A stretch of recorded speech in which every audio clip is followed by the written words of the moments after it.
सबभन्दा पहिले म तपाईहरुको यस भव्य उपस्थितिलाई अत्यन्तै स्वागत भन्न चाहन्छु, धन्यवाद भन्न चाहन्छु, सलाम भन्न चाहन्छु।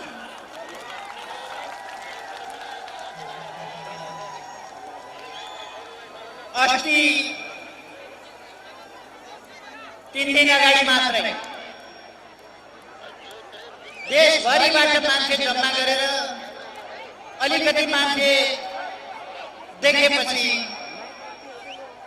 मान्छे हेर्न, जनसहभागिता हेर्न, सभा हेर्न यहाँ आऊ केपी ओली भनेर मलाई केही मान्छेहरूले भनेका थिए।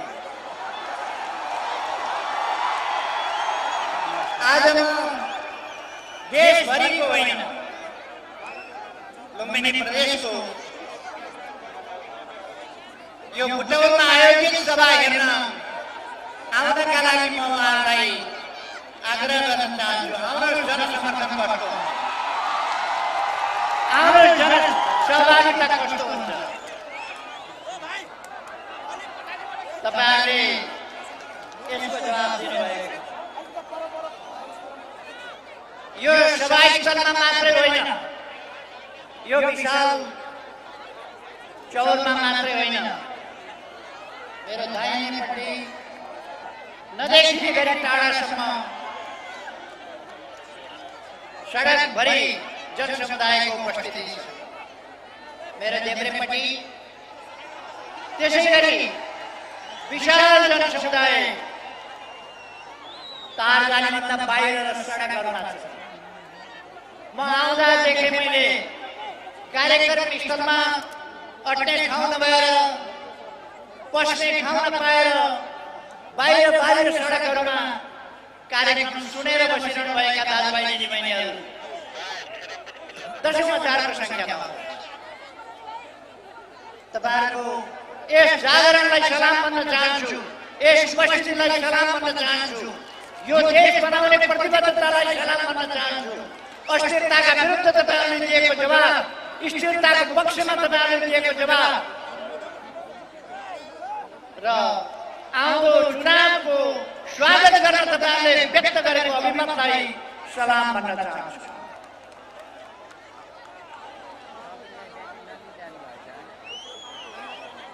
आदरणीय दाजुभाइ दिदीबहिनीहरू, आज हामी एउटा खास परिस्थितिबाट देश अगाडि गुज्रिरहेको अवस्थामा छ। प्रतिनिधि सभा चल्नै नसक्ने अवस्था भयो। प्रतिनिधि सभा किन चल्न सकेन तपाईहरुले देख्नु भएको छ। मैले देशमा आन्दोलन विभाजित भएको बेला, आन्दोलन ससाना टुक्राहरूमा भएको बेला, कुनै पनि पार्टीको रूपमा मजबुत नभएको, पार्टीको रूपमा क्रियाशील हुन नसकिरहेको बेला 50 वर्षभन्दा अगाडि एकता र एकीकरणको एउटा अभियान सुरु गरेको थिएँ। 3 वर्ष अगाडि नेकपा एमाले र माओवादी केन्द्रलाई पनि मिलाएर एउटा सशक्त कम्युनिस्ट पार्टी नेकपाको निर्माण गर्ने पहल गरेको थिएँ, अगुवाई गरेको थिएँ। तर केही मानिसहरूले देश बनाउने उद्देश्य होइन, आफू बन्ने उद्देश्य छोडेनन्। केही मानिसहरूले एकताको उद्देश्य होइन, फाटो विभाजन र गुटबन्दीको उद्देश्य छोडेनन्। आन्दोलन बलियो बनाउने, पार्टी बलियो बनाउने होइन, आफ्नो गुट बलियो बनाउने उद्देश्य छोडेनन्। दुःखको कुरा, त्यस्ता गलत अभ्यासहरूबाट अगाडि बढ्दै गएर उनीहरू आज पार्टी छोड्ने स्थितिमा पुगेका छन्, पार्टी छोडेर हिँडेका छन्। अघि मैले यहाँ नआइपुग्दै टाढैबाट बाटादेखि अर्थमन्त्री विष्णु पौडेलजीले भनेको सुनिरहेको थिएँ, पार्टी फुटेको छैन, पार्टी फुट्दैन, फुटेको छैन भन्ने कुरा तपाईहरुको यस उपस्थितिले देखाएको छ। तर पार्टी जस्ताको जस्तै पनि छैन, पार्टीबाट केही तत्त्वहरू बाहिरिएका छन्। उद्देश्य नमिलेका तत्त्वहरू, देश बनाउने उद्देश्य नबोकेका तत्त्वहरू, समृद्धिको सपना देख्न खोज्ने, समृद्धिका प्रयासहरू अगाडि बढाउने खोज्ने, यी कुराहरूलाई अस्वीकार गर्ने तत्त्वहरू अहिले पार्टी छोडेर बाहिरिएका छन्, बाहिरिएर आत्तिरहेका छन्, बाहिरिएर उनीहरू आफ्नो संकीर्ण डम्फु बजाइरहेका छन्। अहिले तपाईँहरूले सुन्नुभएको छ, संसद विघटन भनेको प्रतिगमन हो अरे, चुनाव हुने भनेको प्रतिगमन हो अरे, जनताका बीचमा अभिमतका लागि जानु, ताजा जनादेशका लागि जानु प्रतिगमन हो। त्यसो भए जनताका बीचमा जानै हुँदैन, ताजा जनादेश लिनै हुँदैन, चुनाव हुनै हुँदैन भने तपाईहरुले कस्तो व्यवस्था खोजेको? किनबेच गरेर, साँठगाँठ गरेर, पार्टी फुटाएर, अरु तत्त्वसँग मिलेर पहिले पनि त्यही भएको थियो। 72 सालमा हामीले वामपन्थीहरुको सरकार बनायौं, तर वामपन्थी सरकार फुटाएर सचिवपन्थीसँग मिलेर जाने बाटो केही मान्छेहरुले लिए। तपाईं हामीले देखेका छौं, त्यो लोकप्रिय देशभक्त विकासतर्फ अगाडि बढेको, विकासका सपनाहरू जगाएर अगाडि बढेको सरकार ढाल्ने काम आफ्नै सरकार भित्रबाट भयो, वामपन्थीहरुबाट भयो, हाम्रै पार्टी भित्रबाट भयो। अहिले फेरि हामीले बडो मेहनतका साथ गर्व गर्न लायकको, दुनियाँलाई उदाहरण बनेको परिवर्तनको बाटो कस्तो हुन्छ? सामाजिक परिवर्तन, सामाजिक परिवर्तन कसरी ल्याउन सकिन्छ, देश विकास कसरी गर्न सकिन्छ, समृद्धि कसरी हासिल गर्न सकिन्छ, सुशासन कसरी बनाउन सकिन्छ र जनतालाई सुख कसरी दिन सकिन्छ, यस बाटोलाई समातेर दृढताका साथ गतिशील ढंगले प्रतिकूलताहरूको सामना गर्दै अगाडि बढिरहेको सरकार ढाल्न उहाँहरू लगातार लाग्नुभयो। तपाईहरुले सुन्नुभयो, गत वर्षको वैशाखदेखि नै उहाँहरूको प्रयास त्योभन्दा अगाडिदेखि थियो, तर वैशाखमा त्यो प्रयास प्रकट भयो। प्रधानमन्त्रीले राजीनामा गर्नुपर्छ भन्ने एकैचोटी प्रधानमन्त्रीले राजीनामा गर्नुपर्छ भन्ने आवाज आयो। मैले उहाँहरूलाई सोधेँ, प्रधानमन्त्रीले राजीनामा गर्न तयार छ तर किन राजीनामा गर्ने? उहाँसँग जवाफ छैन। मलाई चाहियो प्रधानमन्त्री महोदय, मलाई चाहियो। किन चाहियो? म छोड्दिउँला, तपाईलाई देऊला प्रधानमन्त्री, तर किन? मलाई प्रधानमन्त्री हुन मन लाग्यो। देश बनाउने कुरा उहाँहरूको छैन, तर उहाँहरूलाई प्रधानमन्त्री हुन मन लाग्यो। अर्को आवाज उठ्यो, अध्यक्षबाट हट्नु पर्यो, अध्यक्षबाट राजीनामा गर्नु पर्यो। मैले सोधेँ, किन राजीनामा गर्नु पर्यो? अर्काले भने, मलाई त अध्यक्ष आफै हुन मन लाग्यो। मैले भने, अध्यक्ष महाधिवेशनबाट जो हुनुपर्छ अध्यक्ष महाधिवेशनबाट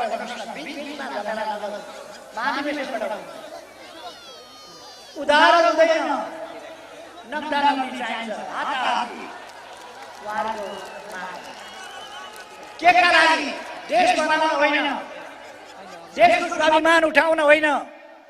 कति बेला आयो? जति बेला मैले देशको भूभाग समेटेर नक्सा बनाए, नक्सा प्रकाशित गरे, हो त्यस बेला त्यस कामको नेतृत्व गरेपछि संसदबाट सर्वसम्मतिका साथ नक्सा परिवर्तन गरेको, नक्सा पारित गरेको, नक्सा छापेको कुरालाई अनुमोदन गरेपछि, संविधानको अनुसूचीमा त्यो कुरा राखेपछि उहाँहरू आत्तिनुभयो। अनि सरकारबाट हट्नु पर्यो, प्रधानमन्त्री हट्नु पर्यो, सरकार परिवर्तन हुनु पर्यो। अन्तबाट होइन, अरूले हिम्मत गरेको थिएन, अरूले आलोचना गरेको होइन, आफ्नै पार्टीभित्रबाट विग्रह पैदा गरेको, काम गर्न नदिने। मैले धेरै कुरा भनिरहनु पर्दैन, तपाईहरुले देख्नु भएको छ। 3 वर्षदेखि संवैधानिक आयोगहरू बन्न सकेनन्, उहाँहरू हट्नुभयो, आयोगहरू बने। तगारो के रहेछ भन्ने कुरा तपाईहरुले देख्नुभयो, उहाँहरू हट्नुभयो, आयोगहरू बने। पार्टी हलनचल भएको थियो 3 वर्ष, असंगठित, गतिहीन, निष्प्रभावी भएको थियो। अहिले उहाँहरू जानुभयो, पार्टी गतिशील भएको छ, जनतामा उत्साह छाएको छ। यो 3 वर्ष गएका 3 वर्ष हामीले यस्तो आमसभा गर्न सक्यौं, यस्तो आमसभा हामी गर्न सक्दैनौँ थियो गएको 3 वर्ष। खुट्टा तान्ने अनेकता अहिले कमसेकम ती तत्त्वहरू गाली गर्ने उक्साउने गरिराखेका थिए, त्यही कुरा अहिले पार्टीभन्दा बाहिर गएर गरिराखेका छ। हिजो पार्टीभित्रै बसेर टेलिभिजनमा गएर मन परी बोल्थे, रेडियोमा गएर मन परी बोल्थे, पत्र पत्रिकामा मन परी लेख्थे, आज बाहिर गएर बोलिरहेका छन्। त्यति मात्र आन्दोलनले एउटा शुद्धिकरण खोजेको थियो, आज आफै उहाँहरू बाहिर गएर महान शुद्धिकरणका लागि ढोका खोल्नु भएको छ। आज पार्टी एकताबद्ध भएको छ, अनुशासित भएको छ, गतिशील भएको छ, एउटै विचारमा पार्टी अगाडि बढेको छ। सुदृढ ढङ्गले, सङ्गठित ढङ्गले, अनुशासित ढङ्गले, गतिशील ढङ्गले पार्टी अगाडि बढेको छ। अर्थात् अब पार्टी विचार बोकेको पार्टी, उद्देश्यहरू बोकेको पार्टी, देश बनाउने कामको नेतृत्व गर्ने सङ्कल्प बोकेको पार्टी सुदृढ ढङ्गले एकताबद्ध भएर अगाडि बढेको छ। त्यसकारण म दाजुभाइ दिदीबहिनीहरूलाई भन्न चाहन्छु, तपाईँ हामी निराश हुनुपर्ने आवश्यकता छैन, निराश हुनुपर्ने कुनै आवश्यकता छैन। केही मानिसहरू बाहिर गएका हुन्, कस्ता मानिस बाहिर गए, कठैबरा भन्नुपर्ने त्यति गएनन्। कठैबरा भन्नुपर्ने भन्दा पार्टीमा बसेर समस्या खडा गर्ने, पार्टीको बदनाम गर्ने, अनुशासनहीन पार्टी रहेछ भन्ने पार्ने, आचरणहीन पार्टी रहेछ भन्ने पार्ने र अत्यन्तै गुटबन्दीले ग्रस्त पार्टी रहेछ भन्ने धेरैले अगाडिदेखि भन्दै थिए। अब नेकपा फुट्छ, नेकपा एकताबद्ध रहन सक्दैन भनेर। त्यो अवश्य भावी जसले पनि बुझ्ने गरी भइरहेको थियो, किनभने उहाँहरूका अभिव्यक्ति त्यस्तै थिए। उहाँहरूले कहिल्यै पनि सरकारले गरेको कुनै कामको प्रशंसा गर्नुभयो, तपाईँहरूले देख्नुभएको छ? गर्नु भएन। यही लुम्बिनी प्रदेशको कुरा गरौँ, हामीले बुटौल नारायणघाट 6 लेन र 4 लेनको सडकको शिलान्यास गर्यौँ। सडक विस्तारको काम भइरहेको छ। त्यो कुरा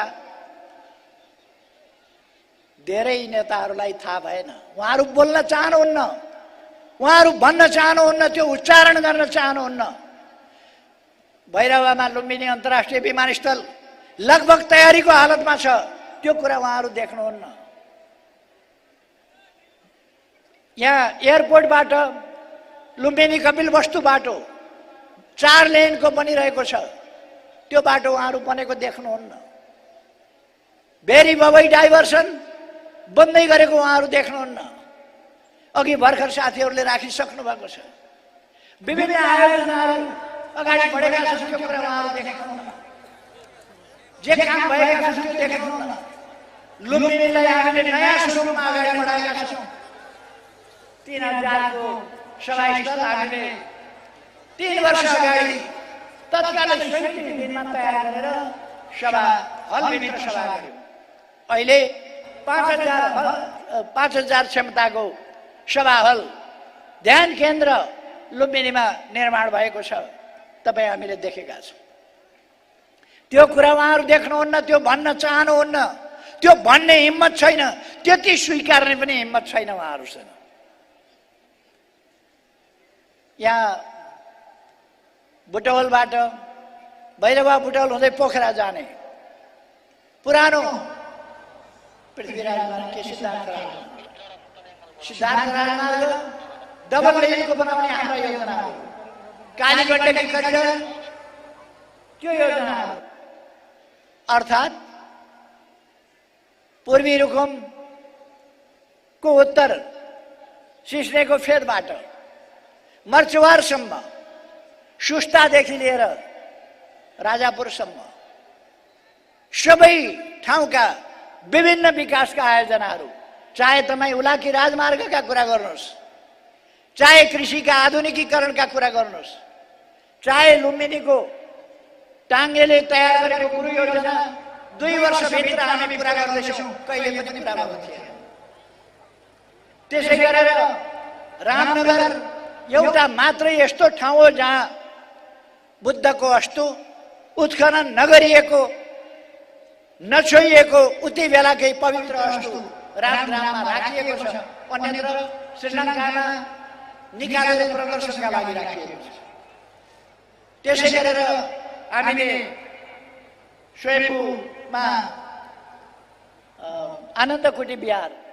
आनन्दकुटी बिहारमा पनि बुद्धको एउटा अवशेष त्यहाँ पनि राखेका छौँ, तर त्यो उत्खनन भइसकेको।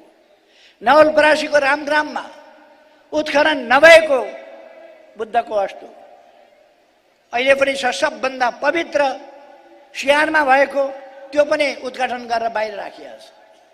तर मानिसले त्यस समयदेखि लिएर अहिले 2500 वर्ष अगाडिदेखि नछोएर यत्तिकै राखिएको पवित्र स्थल यहाँ छ। लुम्बिनीको जन्मभूमि यहाँ छ। यस पवित्र स्थानमा सबैतिर हामीले विकास गरिरहेका छौँ। मैले धेरै भन्नु पर्ला जस्तो लाग्दैन।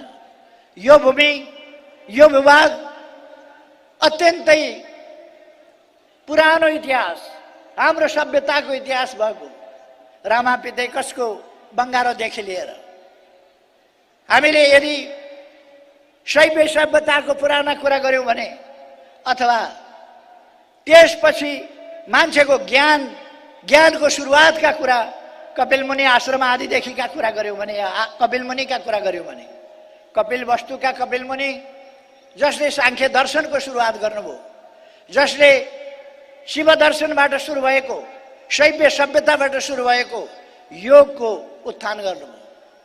त्यसपछि त्यसलाई व्यवस्थित गरेर अझ योगलाई माथि उठाउने अर्घाखाँचीका योग गुरु पातञ्जलि, उहाँले त्यसलाई अष्टाङ्ग योगका रूपमा लगभग 1000 वर्ष अगाडि पतञ्जलिले त्यसलाई सुरु गर्नुभयो। यो धेरै ज्ञानी ध्यानी ऋषि मुनिहरूको भूमि र 2600 वर्षभन्दा अगाडि बुद्धको जन्म थलो।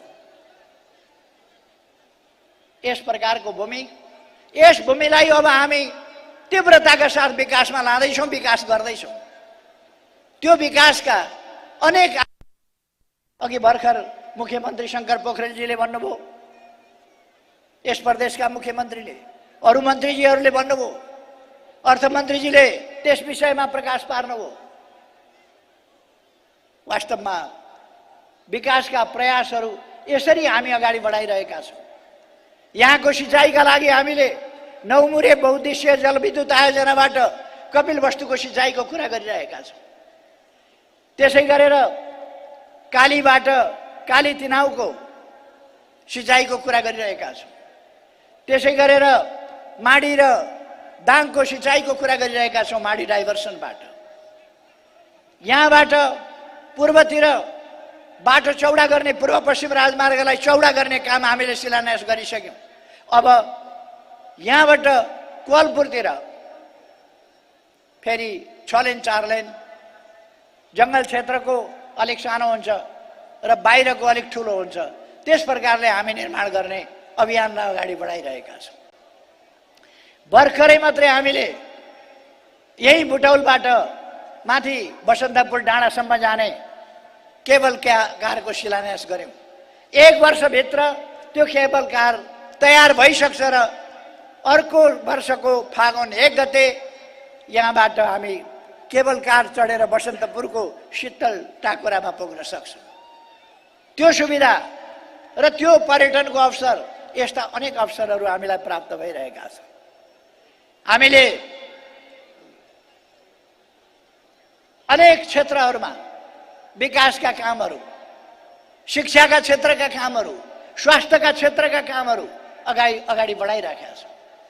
म यहाँहरूलाई भन्न चाहन्छु, देशभरि नै यसै ढङ्गले विकासका लहर हामीले ल्याइरहेका छौँ। हाम्रो राष्ट्रिय स्तरमै हामीले कुरा गर्ने हो भने यति धेरै बाटाहरू बनेका छन्, कालोपत्रे बाटाहरू, चौडा सडकहरू, सडक पुलहरू, झोलुङ्गे पुलहरू यति धेरै बनेका छन्।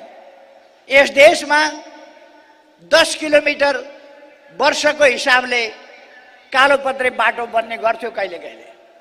हामी आएपछि 5.7 किलोमिटर कालोपत्रे हुने गरेको छ र अहिलेसम्ममा हामीले 5-6 हजार किलोमिटर बाटो कालोपत्र गरिसकेका छौँ। सिंगल लेनको होइन, डबल लेन, 4 लेन, 6 लेनका बाटाहरू त्यस ढङ्गले निर्माण गरिरहेका छौँ। चारैतिर एक ढङ्गले विकासको लहर बनिरहेको छ। यहीँ पनि हस्पिटल, मेडिकल कलेज, सभा हल, रङ्गशाला यी कुराहरू बनिरहेका छन् र एयरपोर्ट बन्दैछ दाङमाहरूको। यस्ता अनेक कामहरू भइरहेका छन् देशभरि। यस बिचमा हामीले काठमाडौँ र एकाध ठाउँमा बाहेक म प्रधानमन्त्री हुँदा काठमाडौँ, विराटनगर यस्ता एकाध ठाउँमा बाहेक राति उड्ने सुविधा थिएन एयरपोर्टहरूमा। अहिले धेरै एयरपोर्टहरू 24 घण्टा चल्न सक्छन्।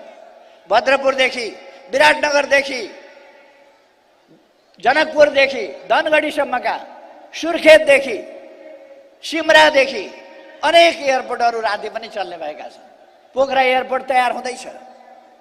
यी सबै कुराहरूले देख्नुभएको छ। हामी सुरुङ युगमा प्रवेश गरेका छौँ।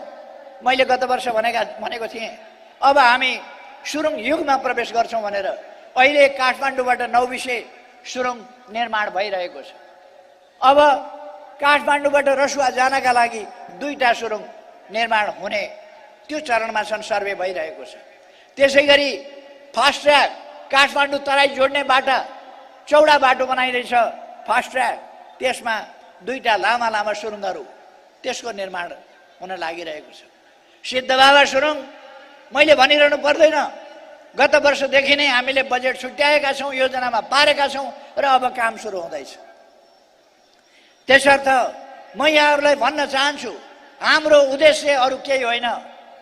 देशको विकास हुनुपर्छ, देशमा सुशासन हुनुपर्छ, शान्ति सुव्यवस्था हुनुपर्छ, भ्रष्टाचार नियन्त्रण हुनुपर्छ, त्यसको उन्मूलन हुनुपर्छ, भ्रष्टाचारी, अनैतिक र अपराधीहरूलाई कारबाही हुनुपर्छ। हामी त्यस पक्षमा छौँ, त्यसका निम्ति काम गरिरहेका छौँ। हाम्रा युवाहरू विभिन्न कारणले हिजोदेखि विदेशमा लागेर विदेश जाने, रोजगारका लागि त्यो अवस्था छ। अहिले विदेश जाने युवाहरूको सङ्ख्या घट्दो छ। देशभित्र हामीले प्रधानमन्त्री रोजगारी कार्यक्रम, युवा स्वरोजगार कार्यक्रम, अरू विभिन्न प्रकारका रोजगारी कार्यक्रमहरू, गरिबी निवारणका कार्यक्रम, महिला जागरणका कार्यक्रम, महिला स्वरोजगारका कार्यक्रम, यस्ता अनेक कार्यक्रमहरू ल्याइरहेका छौँ।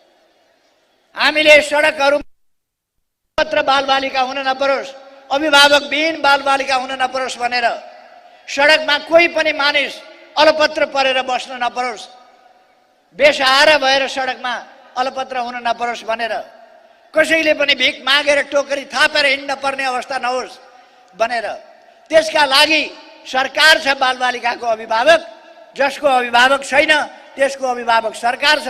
त्यस्ता बालबालिकाको हेरचाह, रेखदेख, पढाइ, लालन पालन, स्वास्थ्य उपचार सबै सरकारले गर्छ। त्यो कामको अभियान थालेका छौँ र आज सडकमा बालबालिका भेटिँदैनन्। र अब आउँदो 2078 साललाई हामीले सडक बालबालिका सडकमा सहयोग अपेक्षा गरिरहेका, सहयोगापेक्षी मानव नभएको, भिखमन्का नभएको देशको रूपमा 2078लाई घोषणा गर्छौँ भनेर अभियान अगाडि बढाइरहेका छौँ।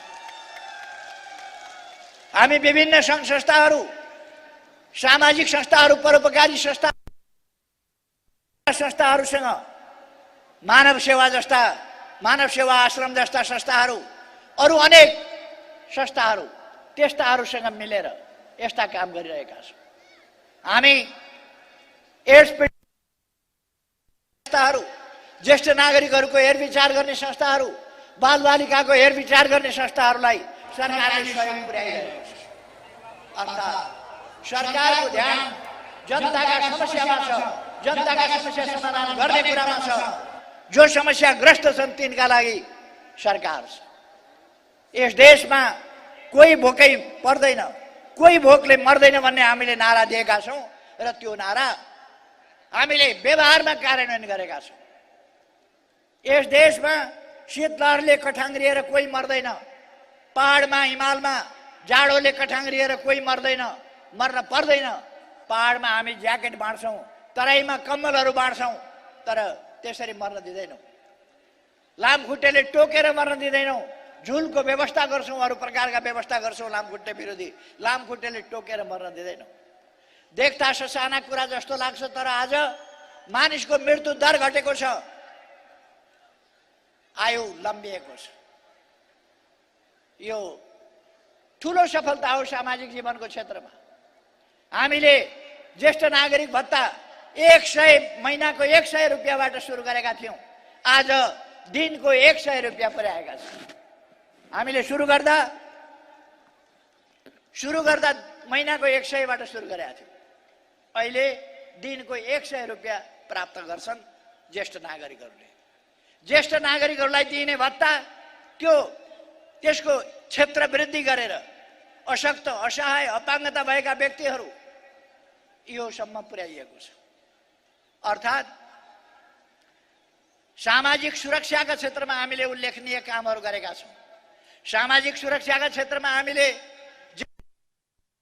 1 लाखसम्मको निःशुल्क स्वास्थ्य बिमाको प्रबन्ध गरेका छौँ।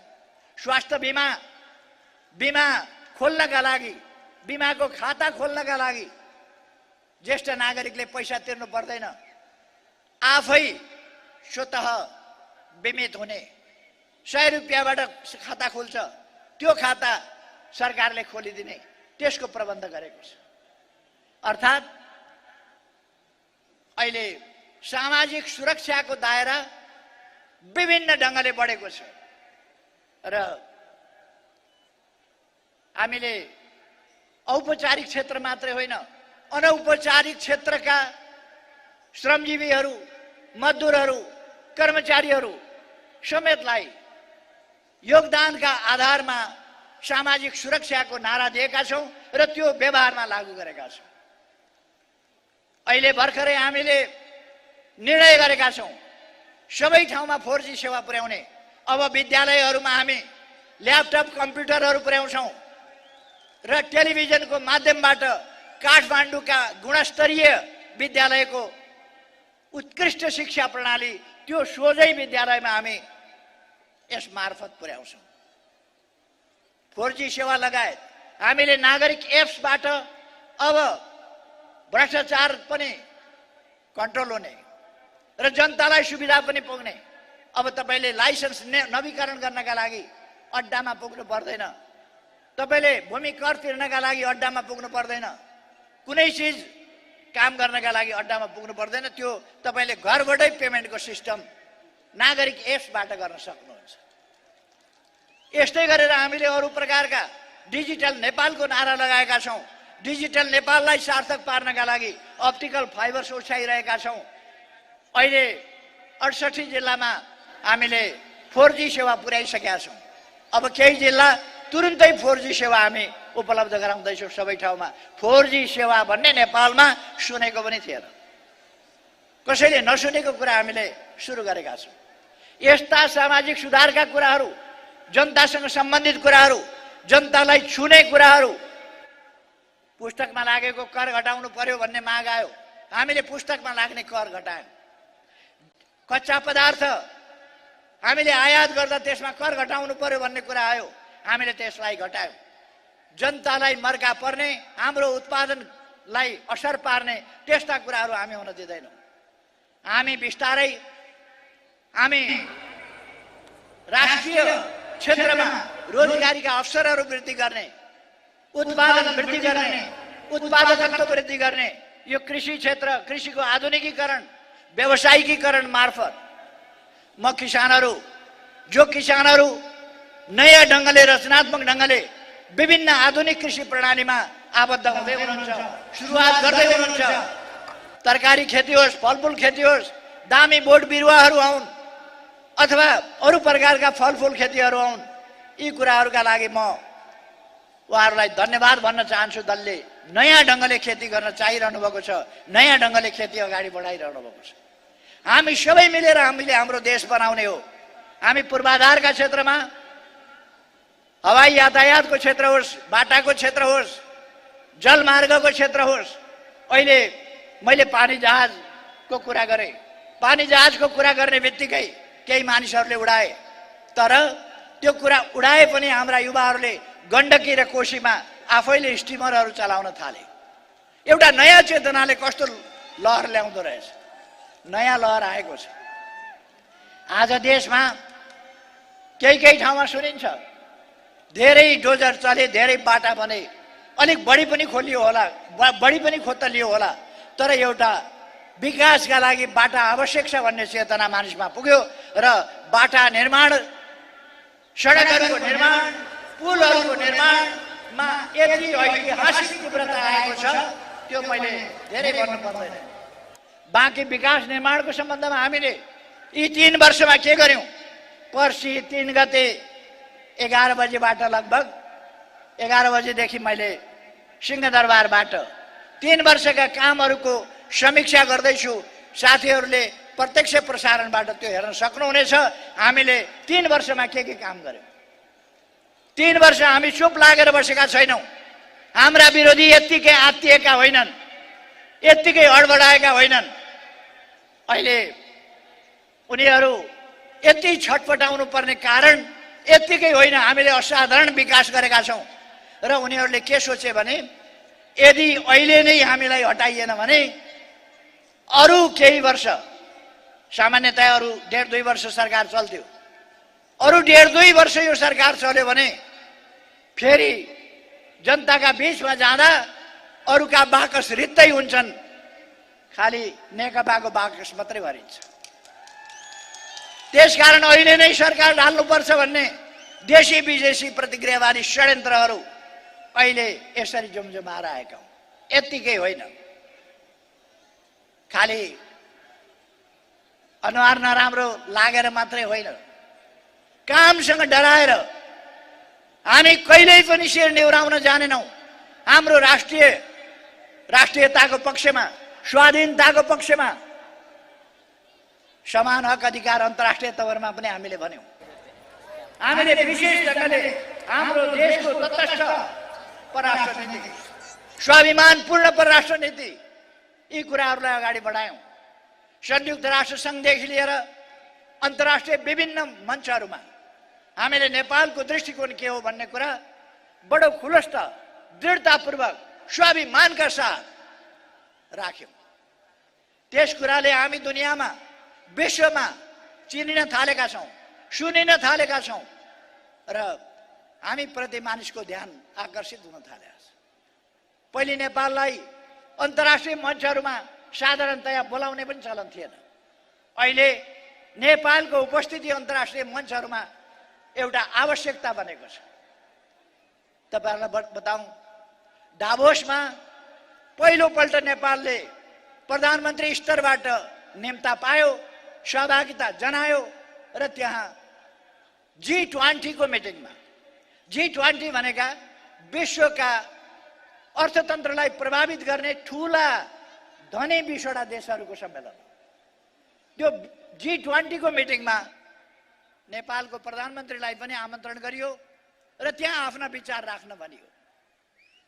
त्यो सानो कुरा होइन, किनभने हामीले हाम्रो आर्थिक विकास वृद्धि दरलाई, उत्पादन वृद्धि दरलाई, राष्ट्रिय आय वृद्धि दरलाई 7% भन्दा माथिका दरले अगाडि बढायौं र तीव्र गतिले अगाडि बढाउने अभियानलाई गति दियौं। त्यसकारण यो नमुनाको रूपमा छ। हामीले 72 साल वैशाख 12 गते भूकम्प आयो, 13 गते, 15 गते, 25 गते, 19 गते, विभिन्न दिनहरूमा 29 गते लगातार पराकम्पनहरू ठुलठुला गए, विध्वंस भयो, 9 लाख घर भत्किए, हजारौं विद्यालय, अस्पताल, विश्वविद्यालय, कलेज, क्याम्पस, सरकारी भवनहरू, सेना प्रहरीका सबै भवनहरू धेरै ठूलो संख्यामा बर्बाद भए, 9000 जनाको ज्यान गयो। त्यस्तो अवस्थामा यो पहिले मैले प्रधानमन्त्री हुने बित्तिकै पुनर्निर्माणको काम मैले कारणदेखि लिएर पुनर्निर्माण कम्पनी प्राधिकरण गठन गरेर काम अगाडि बढाएको थिएँ। अहिलेसम्ममा मैले सायद हिजै होला सिंहदरबार पुनर्निर्माणको काम 4 भाग मध्ये 3 भाग तयार भइसकेको हिजो मैले अवलोकन गरेँ। 21औं तला धरहरा ढलान भइसकेको अवस्था मैले हेरेँ। 1 महिनापछि धरहरा निर्माणको काम पुरा हुँदैछ। अगाडि गार्डनहरूको काम बिस्तारै बन्छ। तर अब 1 महिनामा धरहरा निर्माण कार्य सम्पन्न हुन्छ। काठमाडौँमा 3000 अट्ने सभा हल निर्माण हुँदैछ। शहरका बाटाहरू चौडा, सफा र सौन्दर्यकरण व्यापक रूपमा भएका छन्। मैले धेरै भन्नु पर्दैन। आज म अघि नै भने मैले पर्सि फागुन 3 गते मैले प्रधानमन्त्रीको पद ग्रहण गरेको, दोस्रो पटक पद ग्रहण गरेको 3रो वर्ष पुरा भएको। त्यस सन्दर्भमा पर्सि म प्रेस कन्फरेन्स गर्दैछु। त्यसबाट सम्पूर्ण त कसरी भ्याइन्छ, यत्रो धेरै कुराहरू हामीले गरेका छौँ। तर केही मोटामोटी रूपमा महत्त्वपूर्ण कुराहरू यसभित्र हामी सामेल गर्नेछौँ। पर्सि मैले त्यस विषयमा बोल्नेछु। यहाँबाट बोले जस्तै हो, साथीहरूले घर घरबाट आफ्नो मोबाइलबाट, फेसबुकबाट, सबैतिरबाट हेर्न सक्नुहुनेछ। म भन्न चाहन्छु, संविधान विपरीत विघटन गर्यो प्रतिनिधि सभा भन्ने कुरा भएको छ। संविधान विपरीत होइन, बिल्कुल संविधान सम्मत ढङ्गले मैले धेरै ठाउँमा भन्ने गरेको छु। संविधान सम्मत ढङ्गले विघटन भएको छ। म लगभग 2/3 अथवा 64% को प्रतिनिधित्व गरेको प्रधानमन्त्रीले विघटन गरेपछि अर्को कुनै विकल्प छैन। वनलाई चलाउन नदिएपछि, मैले चलाउन नसक्ने अवस्था भएपछि र देश अस्थिरतातर्फ धकेलिने भएपछि फेरि किनबेच, फेरि मोलतोल, फेरि विभिन्न अनुचित प्रकारका समीकरणहरू बन्ने, अनुचित समीकरणहरूबाट जाने, ती कुराहरू भएपछि मैले संसद विघटन गर्नु पर्यो।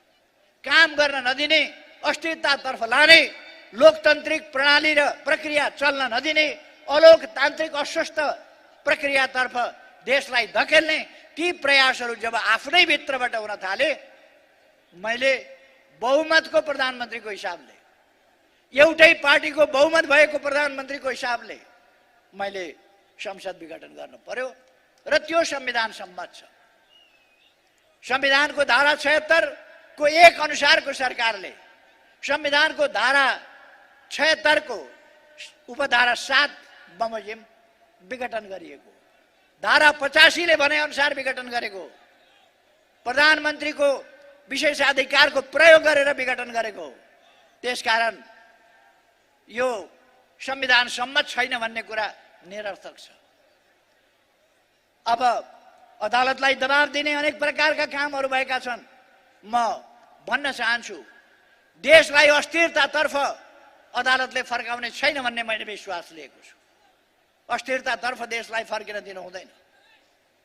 अब कुनै पार्टीको बहुमत रहँदैन। यसपछि यदि संसद पुनर्स्थापना हुने हो भने कुनै पार्टीको बहुमत रहन्छ। नरहेपछि अनि किनबेच सुरु हुने, अनि मोलतोल सुरु हुने, अनुचित समीकरण सुरु हुने, बाँकी 1.5 वर्षमा लोकतन्त्रको हुर्मत लिने काम हुन्छ। त्यसकारण अब अल्मलिने कुरा होइन, सोझै जनतामा जनादेशका लागि जानुपर्छ। यदि कसैलाई आफू लोकप्रिय छौँ भन्ने लागेको छ भने ठिक छ, लोकप्रिय छौँ भन्ने लागेको छ भने जनमतमा आउनुहोस् न, जनमतमा आउनुहोस्। मैले भनेको छु, उहाँहरूले मान्छे हेर भन्नुभएको छ। मान्छे हेर्ने मात्रै किन, गनौला न, बाकसबाट मतपत्रै निकालेर गनौला। कसको समर्थनमा कति भन्ने, कसले कति प्रत्यक्षमा ल्याउँछ, म भन्न चाहन्छु उहाँलाई। मैले भनेको छु 50 लाख हामी समानुपातिक मत ल्याउँछौँ। घटाएर देखाउनुहोस् न त्यो मत। 50 लाख हामी प्रत्यक्षतर्फ बहुमत ल्याउँछौँ, त्यो घटाएर देखाएको छ। किन आत्तिनु भएको चुनावबाट, किन तर्सिनु भएको चुनावबाट? उहाँहरूलाई राम्ररी थाहा छ उहाँहरूको नेपाली जनतालाई झुक्क्याउने, छक्काउने, तर्साउने सबै समय समाप्त भयो। हिजो युवाहरूलाई उहाँहरूले उचाल्नुभयो, तताउनुभयो, सुन्दर सपनाहरू बाँड्नुभयो। जनवाद आउँछ, क्रान्ति हुन्छ, जनवाद आउँछ, सुखका दिन आउँछन्, जीवन केही होइन, होमिनुहोस्, मर्न तयार हुनुहोस्, शहीदको पंक्तिमा लाम लागु भनेर सिकाउनु भयो। शहीदको पंक्तिमा लाम लाग्न सिकाउनु भयो। टाउकोमा कात्रो बाँधेर हिँड्नुहोस् भनेर सिकाउनु भयो। तर त्यसलाई आफू सत्तामा पुग्ने भर्याङ बनाउनु भयो। आज लडाकुहरूको अवस्था के छ? हिजोका लडाकुहरूको अवस्था के छ? उहाँहरूलाई जुन सपना देखाइएको थियो, सपना छोडौँ मरेकाले त त्यस्तै हो। बाँचेकाहरू, शहादत प्राप्त नगरेका, शहादत प्राप्त परिवारका सदस्यहरू कस्तो हालतमा छन्? अङ्गभङ्ग भएकाहरू कस्तो हालतमा छन्? घाइते भएकाहरू कस्तो हालतमा छन्? चाहे लडाकुहरू आउन्, चाहे नेपाली सेनाका जवान र अधिकृतहरू आउन्, चाहे नेपाल प्रहरी वा सशस्त्र प्रहरीका हुन्, वा राजनीतिक पार्टीका कार्यकर्ताहरू आउन्, सबै परिवार, सबै पीडितहरूको हालत के छ? सबै व्यक्तिहरूको हालत के छ? उनीहरूको समस्या हेर्न पर्छ। त्यसै कारण मैले भनेको हुँ, हिजो प्रचण्डले उचालेर झुटा सपना बाँडेर कतिलाई मराए, कतिलाई अङ्गभङ्ग गराए, कतिलाई विधवा बनाए, कतिलाई टुरा टुरी बनाए। त्यो सबैको व्यवस्था अहिलेको सरकारले गर्छ भनेर मैले भनेको छु।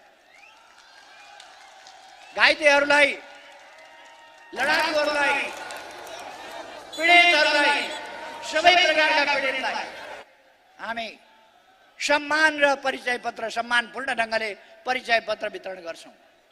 शरीरमा गोली बोकेकाहरू, घाइते र अपाङ्गहरू जो छन् उनीहरूको उपचार गराउँछौँ र अरू व्यवस्थाहरू गर्छौँ। त्यस्ता परिवारका एक सदस्यलाई कमसे कम रोजगारीमा प्राथमिकताका साथ योग्यता अनुसारको रोजगारीमा लगाउँछौँ। राजनीतिक नियुक्ति जस्ता कुराहरूमा योग्यता अनुसार उहाँहरूलाई राजनीतिक नियुक्ति प्राप्त गर्ने कुरामा हामी ध्यान दिन्छौँ। हामीले यी कुराहरू राखेका छौँ। उहाँहरू आत्तिनु भएको छ। एकजनाले भनेछन् आँसु खसाउनु पर्दैन भनेर। तपाईहरू त कसैको पीडामा आँसु खसाउनुहुन्न, कसैको पीडामा आँसु खसाउनुहुन्न, तर हामीले आँसु खसाउनु पर्छ। आँसु खसाउनु पर्छ जनताको पीडामा, जनताको पीडा हटाउनु पर्छ, जनताको सेवा गर्नुपर्छ। त्यसै कारण हामीले भनेका हौँ समृद्ध नेपाल, सुखी नेपाली। नेपाललाई हामी विकास र सुशासनको बाटोबाट समृद्ध नेपाल बनाउँछौँ। समृद्ध नेपाल मात्रै होइन, समृद्धि मात्रै भएर पुग्दैन, हामी नेपाललाई सुखी नेपाल पनि बनाउँछौँ। यस अभियानमा जुट्न, यस अभियानमा दृढताका साथ, विश्वासका साथ, आत्मविश्वासका साथ अगाडि बढ्न म सम्पूर्ण दाजुभाइ दिदीबहिनीहरूलाई आग्रह गर्न चाहन्छु। विकासका काममा जुट्नका लागि युवाहरूलाई म आग्रह गर्न चाहन्छु। युवाहरूलाई गलत ढङ्गले परिचालन गर्न खोजिएको छ, युवाहरूलाई भ्रममा पार्न खोजिएको छ, युवाहरूलाई अनुशासनहीन बनाउन खोजिएको छ, अराजक बनाउन खोजिएको छ। यसरी देश बन्दैन। देश युवाहरूले बनाउने हो। युवाहरू तपाईहरू जिम्मेवार हुनुहोस्, तपाईहरू भ्रममा नपर्नुहोस्, तपाईहरू नहल बनिनुहोस्। तपाईहरूको भविष्य धेरै राम्रो छ। तपाईहरूले यस देशलाई सुन्दर देश बनाएर आफूले समृद्ध नेपाल र सुखी नेपालीको परिकल्पना साकार पार्नु छ, पार्न सकिन्छ र सक्नुपर्छ। म युवाहरूलाई आग्रह गर्न चाहन्छु, तपाईहरू देश विकासको, देश निर्माणको यस महाअभियानमा सरिक हुनुहोस्, सामेल हुनुहोस्। सामाजिक सुधारको क्षेत्रमा, जागरणको क्षेत्रमा, अभियन्ताको रूपमा अब हामीले हाम्रा दिदीबहिनीहरूलाई लाञ्छित गर्ने, आरोपित गर्ने अथवा होच्याउने खालका दृष्टिकोणहरू लिनु हुँदैन। हाम्रा आमा दिदीबहिनीहरूलाई बोक्सी भन्ने चलन अहिले पनि गाउँघरमा कथाकथी छ। त्यस्तो भ्रम अब हुन दिनु हुँदैन। हामीले जनतालाई सम्झाउनु पर्दछ। विभिन्न प्रकारका गलत प्रथाहरू, दहेज जस्ता अरू कुराहरू, यस्ता प्रथाहरूलाई पनि हामीले जनतालाई सम्झाइ बुझाइ गरेर हटाउनु पर्छ। समाजमा अहिले पनि केही क्रिमिनल तत्त्वहरू सरकारलाई बदनाम गर्न, केही क्रिमिनल तत्त्वहरू अपराधी तत्त्वहरू क्रियाशील भएको देखिन्छ। निर्मला हत्याकाण्ड जस्ता घटनाहरू, अहिले फेरि भागीरथ हत्याकाण्ड जस्ता घटनाहरू घटाउने अपराधीहरू म तपाईहरूको अगाडि भन्न चाहन्छु। निर्मला हत्याकाण्ड बलात्कार गरेर हत्या गर्ने कुरा होस् अथवा भागीरथी हत्याकाण्ड होस्, यस्ता हत्याकाण्डका अपराधीहरूलाई पानी मुनि गए पनि छोडिने छैन, विश्वका कुनै भागमा भागेर पुगे पनि छोडिने छैन। खोजेर समातेर ल्याएर उनीहरूलाई कानुनी दायरामा राखिनेछ, कारबाही गरेर छोडिनेछ, दोषबाट अपराधबाट उम्किन दिने त्यो कुरा भन्छ। मतदानलाई भन्न चाहन्छु, 2 दिन 4 दिन भागला, 2 दिन 4 दिन उम्किएलान्, 1 वर्ष उम्किएलान्। 1 वर्ष डरले थर्कमानको जिन्दगी बिताएर लुके पनि सजाय घट्नेवाला छैन। त्यो समय कुनै कट्टा हुनेवाला छैन। त्यो सजाय पुराका पुरा सजाय ती अपराधीहरूलाई हामी गरेर छोड्नेछौँ। हामी विश्वास गर्छौँ केही समयभित्रै हामी भागीरथका हत्याकाण्ड अपराधीहरू, ती हत्याराहरू र त्यसै गरी निर्मला हत्याकाण्डका अपराधीहरू यी सबैलाई अदालतको कठघरामा उभ्याएर सजाय दिनेछौँ। अपराधबाट तिनीहरू उम्किन पाउने छैनन्। त्यो कुरा म तपाईहरूका बीचमा राख्न चाहन्छु। अरू प्रकारका सामाजिक अपराधहरू पनि त्यस्ता कुरा पनि हामी दिने छैनौँ, हुन दिने छैनौँ। शान्ति सुरक्षाको स्थिति आम रूपमा राम्रो बनेको छ। पहिले 24 जनालाई इटा भट्टामा जिउँदै लगेर भित्र हालेर डराउनेहरू मिले मतोमा जोगाइकन मन्त्री बनाएर हिँडाइन्थ्यो। अहिले त्यस्ता अपराधीहरूलाई हामीले हतकडी लगाएर झ्यालखानमा हालेका छौँ। मन्त्रीमण्डलमा राख्ने होइन, त्यस्ता अपराधीलाई झ्यालखानमा हालेका छौँ। फेरि पनि हामी अपराधीहरू 12 वर्ष अगाडिका अपराधीलाई जेलमा हालेका छौँ भने अहिलेका अपराधीहरू पनि कुनै उम्किन पाउने छैनन्, जेलमा हाल्नेछौँ। सार्वजनिक सरकारी जमिन आफू बनाउने भूमाफियाहरू, यस्ता माफियाहरूलाई पनि हामी कन्ट्रोल गर्नेछौँ र कुनै भूमाफियाले जमिन, सरकारी जमिन आफ्नो बनाउन पाउने छैन। भूमिको समस्या हामी समाधान गर्नेछौँ, सुकुम्बासीका समस्या समाधान गर्नेछौँ, अव्यवस्थित बसोबासलाई व्यवस्थित गर्नेछौँ, असुरक्षित बसोबासलाई सुरक्षित गर्नेछौँ र भूमिको सदुपयोग कसरी गर्ने, जनतालाई आवास कसरी दिने, ती कामहरू गर्नेछौँ। अहिले हामीले खर र फुसका छानाहरू हटाएर टिनका छाना राख्ने त्यो अभियान चलाएका छौँ देशभरि। अब देशमा, नेपाल देशभरि कहीँ पनि खर र फुसका छानाहरू अब देख्न पाइने छैन। अब सम्पूर्ण ठाउँमा हामी टिनका छानाहरू हाल्नेछौँ, सबै गरिबका घर। हामीले जनता आवास कार्यक्रम अन्तर्गत, त्यसै गरेर पुनर्निर्माण प्राधिकरण अन्तर्गत लाखौँ जनतालाई, जमिन नभएका जनतालाई, जो भूमिहीन छन्, जो आवासहीन छन्, उनीहरूलाई आवास दिएका छौँ, घर बनाएका छौँ, भूमि समेत घर बनाएर बसोबास गराएका छौँ लाखौँ जनतालाई। हामीले जनता आवास कार्यक्रम मार्फत त्यसै गरी जनतालाई आवास उपलब्ध गराएका छौँ। भूमिका समस्याहरू हामी समाधान गर्नेछौँ। विद्यालय भवनहरू, जीर्ण भवनहरू भत्किएकाहरूलाई त हामी पुनर्निर्माण गर्छौँ। पुराना भएका भत्किन लागेका त्यस्ता विद्यालय भवनहरू, क्याम्पस भवनहरू, तिनीहरू पनि हामी पुनर्निर्माण गर्छौँ। एकै दिन स्वास्थ्य क्षेत्रमा भन्ने हो भने ऐतिहासिक रेकर्ड, एकै दिन हामीले 309 वटा अस्पतालहरू एकै दिन शिलान्यास गर्यौँ। सायद दुनियाँका ठुला ठुला देशहरूमा पनि एकै दिन 309 वटा अस्पताल शिलान्यास गरिएको छैन होला। हामीले अस्ति भर्खरै 309 वटा अस्पताल एकै दिन शिलान्यास गर्यौँ। अथवा स्वास्थ्य क्षेत्रलाई हामीले कति महत्त्व दिएका छौँ, जनताको स्वास्थ्यलाई कति महत्त्व दिएका छौँ भन्ने कुरा यस कुराबाट देखिन्छ। अब यस्ता थुप्रै कामहरू हामीले गरेका छौँ। कोभिड-19 विश्वव्यापी रूपमा, नेपालमा मात्रै होइन, विश्वव्यापी रूपमा कोभिड-19 आयो। कोभिड-19ले करोडौँ जनतालाई आक्रान्त बनायो, लाखौँको ज्यान गयो।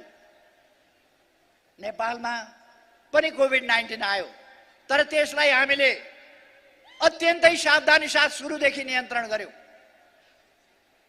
त्यो कोभिड-19 नेपालमा पस्दा एउटा पनि भरपर्दो परीक्षण गर्ने ठाउँ थिएन। हामीले विदेश पठाउनु परेको थियो परीक्षणका लागि। आज हरेक दिन हामी 25,000 भन्दा बढी 30,000 को संख्यामा एकै दिन परीक्षण गर्न सक्छौं। 83 वटा स्थानमा, देशका विभिन्न भागका 83 स्थानमा एकैचोटि परीक्षण गर्न सक्छौं। आज हामीले खोप ल्याइसकेका छौं। अब भोलि पर्सिबाट दोस्रो चरणको खोप हामी प्रारम्भ गर्दैछौं। केही दिन भित्रैमा, सायद अर्को हप्ता हुन्छ। पहिलो खोप लगाएको 14 गते, त्यसको 28 दिन पुगेपछि भनेपछि 14 गतेको आसपास त्यसबाट हामी दोस्रो चरणको खोप सुरु गर्दैछौं। भारत र चीनबाट हामी नयाँ खोपहरू ल्याउँदैछौं, केही अनुदानमा, केही किनेर, केही कोभ्याक्स अन्तर्गत निशुल्क रूपमा त्यो पनि ल्याउँदैछौं। अब कोभिडलाई पनि हामी नियन्त्रण गर्दै जानेछौं।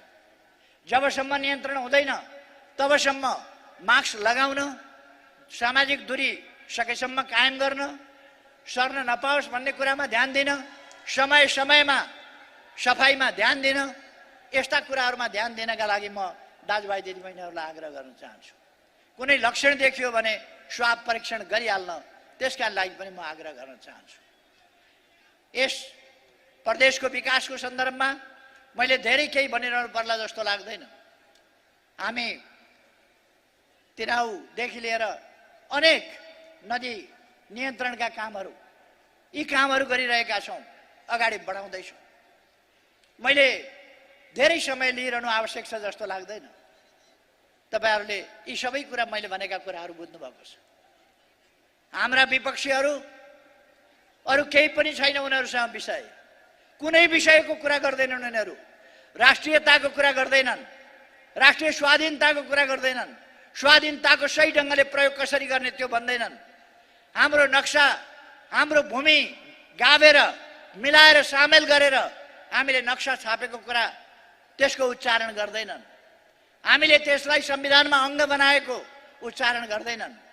हामीले चीनतिरबाट पनि बाटो खोलेको र नेपाललाई भू परिवेष्टितबाट भू जडित बनाएको, त्यो इतिहास नयाँ रचेको, त्यो पनि कुरा गर्दैनन्। देशलाई तुइन मुक्त गरेको, त्यो कुरा पनि गर्दैनन्। नेपाल नयाँ डिजिटल एरामा प्रवेश गरेको, त्यो पनि भन्दैनन्। सुरुङ युगमा प्रवेश गरेको, त्यो पनि भन्दैनन्। 4G सेवा देशभरि पुग्दैछ, त्यो पनि भन्दैनन्। यति धेरै अस्पताल, त्यो पनि भन्दैनन्। र उनीहरुसँग कुनै विषय छैन, एउटै विषय मात्रै छ, विकासको नेतृत्व गर्ने, विकासको अगुवाई गर्ने केपी ओलीलाई लखेट। उनीहरुको नारा त्यति हो, केपी ओलीलाई लखेट।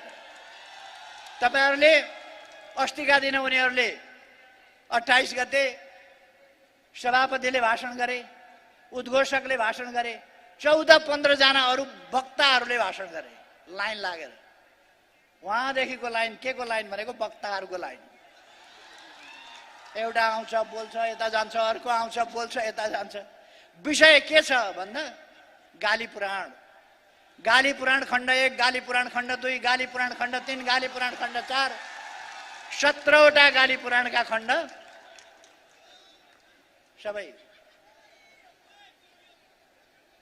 सबै पुराण, गाली पुराण सुनाएर त्यहाँबाट गए। त्यसो भएर हामीलाई उनीहरुसँग कुनै प्रतिस्पर्धा गर्नु छैन। उनीहरुसँग हाम्रो प्रतिस्पर्धा पनि छैन। उनीहरुसँग हाम्रो उद्देश्य मिल्दैन, उनीहरुसँग हाम्रो विचार मिल्दैन। उनीहरु शासन सत्ता कब्जा गर्न चाहन्छन्। आफू, आफन्त, आफ्ना परिवार, त्यसको कल्याण गर्न चाहन्छन्। हामी देश जान्दछौं, देशको भलो गर्न चाहन्छौं, जनताको भलो गर्न चाहन्छौं, विकास गर्न चाहन्छौं, सुशासन ल्याउन चाहन्छौं, रोजगारीका अवसर सृजना गर्न चाहन्छौं। हाम्रा युवालाई यही देशमा राखेर यही देशको उन्नतिमा लगाउन चाहन्छौं।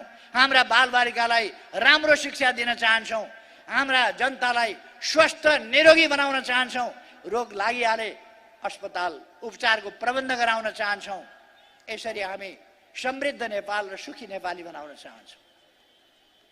समानतायुक्त सामाजिक जागरणले भरिपूर्ण समानतायुक्त सभ्य समाज, महिला र पुरुषका बीचको असमानता हटाउने 33% महिलाको व्यवस्था आउँदो महाधिवेशनबाट हामी पार्टीको केन्द्रदेखि हरेक निकायमा महाधिवेशनपछि महाधिवेशन 78 साल मङ्सिर 2 गतेदेखि 6-7 गतेसम्म हुँदैछ। त्यस महाधिवेशनबाट हामी 33% महिला अनिवार्य रूपमा केन्द्रदेखि तलसम्म हरेक विभाग र हरेक निकायमा त्यो प्रबन्ध गर्दैछौँ। यसको दबाब देशभरि पर्नेछ, सबै ठाउँमा पर्नेछ, सबै पार्टीहरूमा पर्नेछ र सामाजिक जागरणले बेग्लै रूप लिन्छ। त्यतिमा हामी भर पर्ने छैनौँ, त्यतिमा सन्तुष्ट हुने छैनौँ।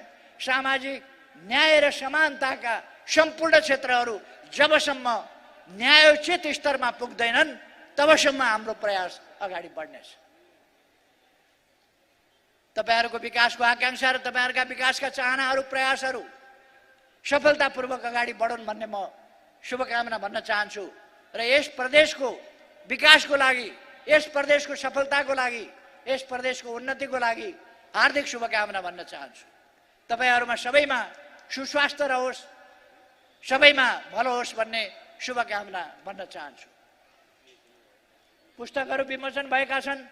विमोचित पुस्तकका रचनाकारहरू, लेखक साथीहरूलाई हार्दिक बधाई भन्न चाहन्छु, शुभकामना भन्न चाहन्छु। मलाई एउटा पत्र लेख्नु भएको छ, मैले प्राप्त गरेको छु। त्यो पत्र पढेपछि त्यस सम्बन्धमा के भन्नुभएको छ या मलाई के सुझाव दिनुभएको छ त्यो हेरेर म उहाँसँग सम्बन्ध गर्नेछु र तदनुसार अगाडि बढ्नेछु। अरू यहाँका जनताका मागहरू मैले बुझेको छु। लुम्बिनीको माग, प्रदेशकै माग मैले बुझेको छु। पहाडी भेगको माग मैले बुझेको छु, तराईको मैले बुझेको छु र विभिन्न जिल्लाका समस्याहरू पनि मैले बुझेको छु। तर अहिले त्यो समय नरहेको हुनाले म त्यता सविस्तार जान चाहन्न। म आग्रह गर्न चाहन्छु, साथीहरू आत्मविश्वासका साथ अगाडि बढ्नुहोस्। वैशाख 17 गते शुक्रबार पहिलो चरणको निर्वाचन हुन्छ र दोस्रो चरणको निर्वाचन 2078 साल वैशाख 27 गते सोमबारका दिन हुन्छ। यसलाई कसैले रोक्न सक्दैन। अर्को एउटा प्रश्न उठ्या छ, सूर्य चिन्ह कसको भन्ने। सूर्य चिन्ह कसको भन्ने कुरामा कुनै विवाद गर्नुपर्ने विषय हो र? 47 सालमा बहुदलीय व्यवस्था आएपछि, बहुदलीय व्यवस्था ल्याइएपछि, निर्वाचन हुने भएपछि पार्टी दल दर्ता गर्न निर्वाचन आयोगमा गएर सूर्य चिन्ह दर्ता गराउने हामी नै हौं। सूर्य चिन्ह दर्ता गराउने। म जुन पार्टीको अध्यक्ष छु, मैले एकपल्ट पनि जिन्दगीमा एउटा पनि निर्वाचन सूर्य चिन्ह भन्दा बाहिरबाट लडेको छैन, अर्को चिन्हबाट लडेको छैन। प्रचण्ड जुन पार्टीको अध्यक्ष हुँ भनेर भन्दै हुनुहुन्छ अहिले, खोइ कुन पार्टीको थाहा छैन। कुनै पार्टीको अध्यक्ष हुँ भनेर भन्दै हुनुहुन्छ। उहाँले जीवनमा एकपल्ट पनि सूर्य चिन्हबाट चुनाव लड्नु भएको छैन। अनि उहाँले नेतृत्व गरेको पार्टीको सूर्य चिन्ह कि मैले नेतृत्व गरेको पार्टीको सूर्य चिन्ह? त्यसकारण मैले यो कुनै छलफल गरिरहनु पर्ने विषय हो नै भन्ने ठान्दैन। कुन आधिकारिक भन्ने छलफल गरिरहनु पर्ने विषय हो र? त्यसकारण साथीहरू ढुक्क भएर अगाडि बढ्नुहोस्। यो एकदम सोझो भन्दा सोझो गाउँको जनताले जानेको कुरो निर्वाचन आयोगले बुझ्दैन होला त्यति। त्यसकारण विश्वास गरौँ, ढुक्कले अगाडि बढौँ। न्याय यस देशमा मर्ने छैन भन्ने विश्वास गरेर अगाडि बढौँ। हामी जित्छौँ किनभने हाम्रा उद्देश्यहरू महान छन्। हामी सत्यको मार्गमा छौँ। हामी आक्रोश, आवेश, उत्तेजना, रिस, रागबाट सञ्चालित होइन, महान उद्देश्यतर्फ अगाडि बढेका छौँ। महान उद्देश्यका लागि अगाडि बढेका छौँ। हामी अरूका खुट्टा तान्न होइन, देश बनाउन हिँडेका छौँ। त्यसकारण हामी जित्छौँ। उहाँहरूको उद्देश्य सानो छ, उहाँहरूको उद्देश्य सानो छ, देश बिगार्ने। सानो त होइन तर असम्भव। आजको जनचेतनामा उहाँहरूको उद्देश्य बेकारको छ। सक्नुहुन्न उहाँहरूले। यो राणा शासन होइन, यो पञ्चायती काल होइन। प्रचण्डले झुक्क्याउनु भएको थियो 10 वर्षसम्म।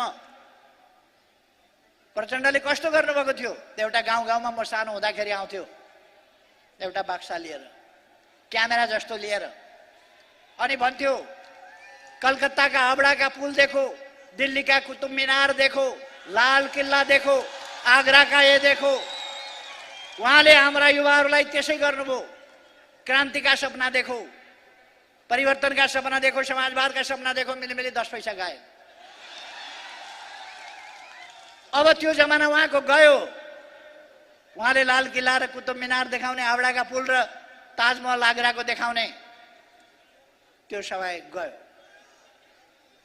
उहाँले जुन 10 पैसा पचाउनु भयो, 10 वर्षसम्म पचाउने समय गयो। अब जनता अल्मलिँदैन। नअल्मलिकन अगाडि बढौँ। म साथीहरूलाई आह्वान गर्न चाहन्छु। यस भव्य समारोहको आयोजनाका लागि आयोजक साथीहरूलाई म धेरै धेरै धन्यवाद भन्न चाहन्छु र सबै सहभागी साथीहरूलाई तपाईहरुको यस चेतनालाई फेरि एकपल्ट सलाम गर्दै यहाँहरू सबैमा शुभकामना भन्दै आफ्नो भनाइ टुङ्ग्याउँछु। धन्यवाद।